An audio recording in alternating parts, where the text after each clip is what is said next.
যে কোনো কম্পিটিটিভ লেভেলের পরীক্ষায় অনুপাতের একটি করে অঙ্ক অবশ্যই দেওয়া থাকে।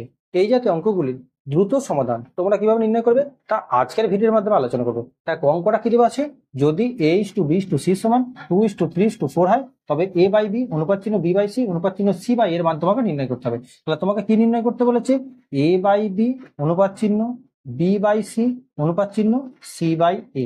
এবার দেখো অনুপাতে a এর মান কত বলা আছে 2, তোমরা লিখে নাও। b এর মান কত বলা আছে 3, তোমরা লিখে নাও। এবার অনুপাত চিহ্ন দাও, b এর মান কত 3, c এর মান কত 4, অনুপাত চিহ্ন দাও, c এর মান 4, a এর মান কত 2। এবার দেখো এখানে তোমার যে অনুপাতটা এলো সেটা কিন্তু ভগ্নাংশ আকারে এসছে, কিন্তু তোমার অপশন আছে দেখো পূর্ণ সংখ্যায়। তাই তোমরা কি করবে, নিচের হরগুলো তোমরা লসাগু করে নেবে, অর্থাৎ 3, 4 আর 2 এর লসাগু করে নেবে। দেখো এটা প্রত্যেকটাকে দেখো ভাগ যাচ্ছে না, কিন্তু 2 দিয়ে দুটোকে ভাগ যাচ্ছে, 2 দিয়ে তোমরা ভাগ করে নাও, 3 দিয়ে ভাগ যাচ্ছে না, 3টাকে লিখে নাও। 2, 2 এর 4, 2, 1 এ 2। তাহলে এটা তোমার লসাগু এলো কত না, লসাগু সমান সমান 2 গুণ 3 গুণ 2, তাহলে 3 2 এ 6, 6 2 এ 12। লসাগু তোমার কত এলো 12 এলো।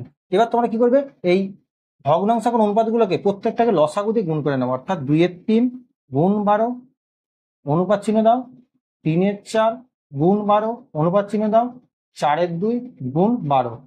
এবার তোমরা একটা কাটাকাটি করো, 3 এর নাম তাই 3 4 এ 12, 4 এর নাম তাই 4 3 এ 12, 2 এর নাম তাই 2 6 12। এটা গুণ করে নাও, তাহলে 4 2 এ 8 অনুপাত চিহ্ন, 3 3 কে 9 অনুপাত চিহ্ন, 4 6 24। অর্থাৎ a বাই বি অনুপাত চিহ্ন b বাই সি অনুপাত চিহ্ন c বাই এর মান কত এলো 8:9:24, যেটা তোমার আছে অপশন সি এর মধ্যে। তাহলে এই অঙ্কটা তোমরা যদি বুঝতে পারো, যদি x:y:z সমান 4:5:6 হয়, তবে x বাই y অনুপাত চিহ্ন y বাই z অনুপাত চিহ্ন z বাই x এর মান কত হবে, তোমার উত্তর কমেন্ট বক্সে জানাও। ভিডিওটি ভালো লাগলে একটা লাইক করো এবং চ্যানেলে নতুন হলে ফলো ও সাবস্ক্রাইব করতে ভুলো না।